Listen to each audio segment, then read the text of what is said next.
जय माता दी। जय श्री राम। मैं पंडित दीपक शर्मा आप सबका स्वागत करता हूँ शिव शक्ति धाम शिव शक्ति ज्ञान सागर केंद्र में। आज हम जानेंगे श्री सुंदरकांड पाठ के बारे में। श्री सुंदरकांड पाठ क्या है, इसे कब और कैसे पढ़ना चाहिए। रामायण का पंचम अध्याय पंचम सोपान सुंदरकांड के नाम से है। तुलसीदास कृत श्री रामचरितमानस में वर्णन है। लंका 3 पर्वतों पर विराजमान है। प्रथम पर्वत है सुबेल पर्वत, जहाँ पे रावण और श्री राम जी का युद्ध हुआ था। द्वितीय पर्वत है नील पर्वत, जहाँ पे राक्षस निवास करते हैं। तृतीय पर्वत है सुंदर पर्वत, जहाँ पे सीता मैया अशोक वाटिका में रहती थी। तुलसीदास जी को ये बात बड़ी पसंद आई, इस वजह से उन्होंने इस कांड का नाम सुंदरकांड रख दिया। संपूर्ण सुंदरकांड में 6241 शब्द हैं। सुंदरकांड में 3 श्लोक, 2 छंद, 58 चौपाइयाँ और 60 दोहे हैं। सुंदरकांड को हम मंगलवार और शनिवार के दिन पढ़ते हैं। जिस किसी भी व्यक्ति के जीवन में परेशानियां हैं, बाधाएं हैं, वे नित्य दिन प्रतिदिन श्रद्धापूर्वक भक्ति से 40 सप्ताह तक सुंदरकांड का पाठ पढ़ते आएं। निश्चित ही उन्हें इससे लाभ होगा। हम सुंदरकांड का पाठ क्यों करते हैं? संपूर्ण रामायण में केवल श्री रामचंद्र जी के अद्भुत गुणों और चरित्र का वर्णन दिया गया है। केवल सुंदरकांड में ही श्री हनुमान जी के बारे में बताया गया है कि कैसे उन्होंने अपने बल बुद्धि का प्रयोग कर लंका जाकर श्री सीता मैया की खोज की थी। तो उनके अद्भुत गुणों और उनके बल बुद्धि का प्रयोग किस तरह उन्होंने किया था, वो हम अपने जीवन में धारण करें। सुंदरकांड से हमारी परेशानियां दूर होती हैं। कहा जाता है जहाँ पे भी श्री सुंदरकांड का पाठ होता है, वहाँ पे हनुमान जी स्वयं उपस्थित होते हैं।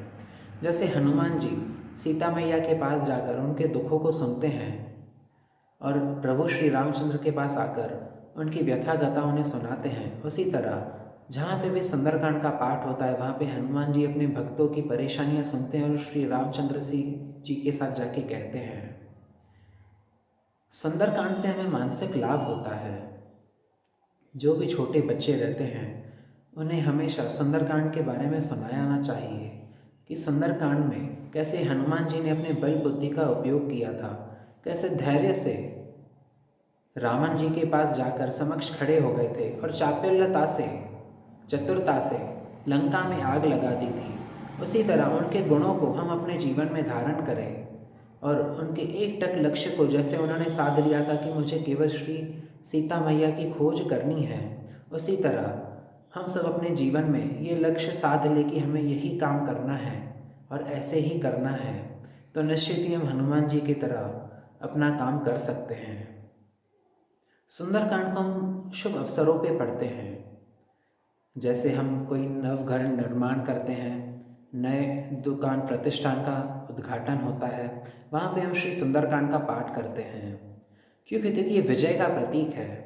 जैसे 1 वर्ष तक श्री रामचंद्र जी भार्या वियोग में वन में भटक रहे थे और सीता मैया रावण के दुखों को सह रही थी, तो जैसे हनुमान जी वहाँ पे जाकर सीता मैया की खोज करके आते हैं, उसी प्रकार श्री रामचंद्र के लिए एक विजय की गाथा थी कि हमने सीता मैया की खोज पूर्ण कर ली है।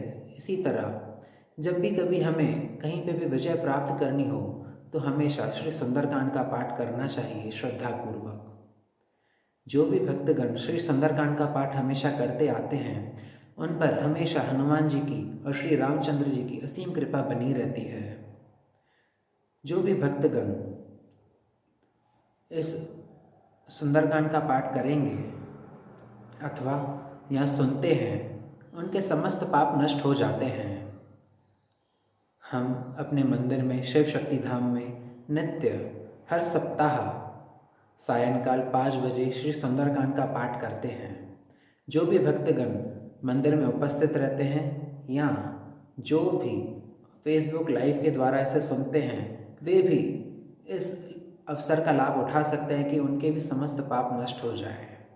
इसी प्रकार मैं आपसे विदा चाहता हूँ। जय श्री राम।